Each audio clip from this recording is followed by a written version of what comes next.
West Bank में IDF को बड़ी कामयाबी मिली है। हमास लड़ाकों को चारों ओर से घेर लिया गया है। हमास के ठिकाने का घेराव किया गया है वेस्ट बैंक में। तो वेस्ट बैंक में भी लगातार सेना की एक्टिविटी, इजराइल की सेना का वहां पर ऑपरेशन लगातार बढ़ता जा रहा है और वेस्ट बैंक में भी उन्होंने पूरा अपना फोकस वहां पर कर दिया है। वेस्ट बैंक में भी तो वेस्ट बैंक में आईडीएफ चला रही है बुलडोजर। आईडीएफ ने रोड पर वहां बुलडोजर चला दिया है। जेनिन कैंप के पास की सड़क तोड़ दी उन्होंने। शरणार्थी शिविर के पास ये अभियान चलाया। मैंने आपको कहा था कि बुलडोजर इजराइल के इस वॉर स्ट्रैटेजी का बहुत अहम पार्ट है।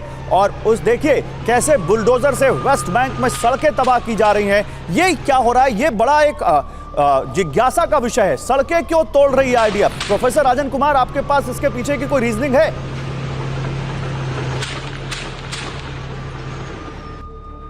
प्रोफेसर राजन कुमार, सड़कें बुलडोजर से क्यों तोड़ रही है इजराइल की सेना? सड़क से उनको क्या दिक्कत है? सड़क से दिक्कत यह है कि वहाँ पे जो फतह मूवमेंट है, जो पैलेस्टीन अथॉरिटी है, उसमें बहुत सारे एलिमेंट्स, मिलिटेंट एलिमेंट्स हैं और उनसे उनको खतरा है। और जो वेस्ट बैंक का जो मुख्य झगड़ा है वो सेटलमेंट को लेकर आप जानते हैं कि वहाँ पे लगभग 6 से 7 लाख लोग जो कि इजरायली सेटलर्स हैं, जिसको कि पैलेस्टीनियन नहीं मानते और वहाँ आपस में उनकी झड़पें होती रहती है। और जब से गजा में अटैक हुआ है उसके बाद वहाँ पे जो मिलिटेंट एक्टिविटियाँ हैं काफ़ी तेज हो गए हैं और काफ़ी हमले भी हुए हैं। वहाँ पे झगड़े भी हुए हैं और हमले भी हुए हैं इजरायली सेना पे। तो इस कारण से वहाँ पे रोकने की कोशिश कर रही होगी। उसको तोड़ने के एक ही मकसद होता है कि वहाँ से जो फोर्सेस आए या मिलिटेंट गाड़ी से आने की कोशिश करें तो उनको कैसे रोका जाए। और बुलडोजर वाली एक्टिविटी वेस्ट बैंक में इसलिए इंपॉर्टेंट है कि वेस्ट बैंक का सारा झगड़ा सेटलमेंट को लेकर है। आप जानते हैं कि पैलेस्टीनियन वहाँ पे लगभग पॉपुलेशन वेस्ट बैंक का बोला जाता है कि 27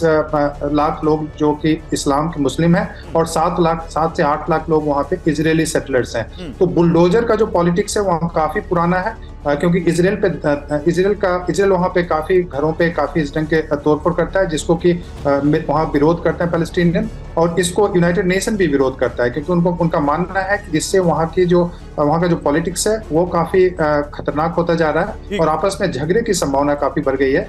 और एक तो बुलडोजर का इशू है और दूसरा कि जो एक दीवार बना दिया गया है पैलेस्टीनियन और जो इजरायली सेटलर्स हैं उनके बीच में, तो वो एक बड़ा इशू है वेस्ट बैंक में। और वहाँ का जो मूवमेंट है वो गजा से जो हमास का मूवमेंट है उससे थोड़ा अलग है। वहाँ की जो लेकिन जो आपने गाजा से अलग वेस्ट बैंक में सड़क तोड़ने का जो कारण बताया, वाकई बड़ा अहम वो लगता है देखने से कि वो बड़ी अहम रणनीति है इजराइल की। मैं आता हूं आपके पास, लेकिन इसी बीच गाजा में रेफ्यूजी कैंप पर हमले की खबर आ रही है। अल मगाजी कैंप पर बमबारी की गई है। धमाके में 30 लोगों की मौत हो गई है और आरोप है कि इजराइल की सेना ने यह बमबारी की है। गाजा में रेफ्यूजी कैंप पर लगातार हमले हो रहे हैं। जबालिया कैंप पर एक अटैक हुआ था जिसमें काफी लोगों के मारे जाने की बात सामने आई थी। अब ये देखिए एक और हमला एक रेफ्यूजी कैंप में जिसमें 30 लोगों की मौत की खबर और कहा जा रहा है कि इजराइल ने ये बमबारी की है।